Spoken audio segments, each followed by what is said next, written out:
Exam స్పీడ్గా రాయాలి, తప్పులు రాయద్దు, క్లారిటీ రాయాలి. అర్థమవుతుందా? ఎగ్జామ్ క్లారిటీగా రాయాలి, హ్యాండ్ రైటింగ్ నీట్గా ఉండాలి.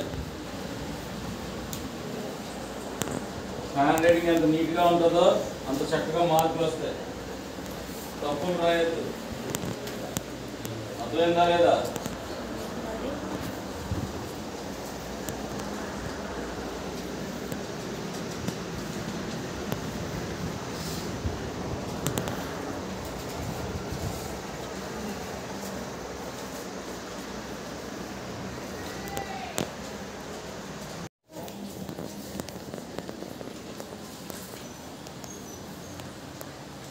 రాయాలి, వేగంగా రాయాలి. చక్కగా మనం ఈ 1 వీక్ చదువుకున్నంతా కూడా ఈరోజు ఎగ్జామ్ పెట్టడం జరిగింది 45 మార్క్స్కి. అర్థమైందా?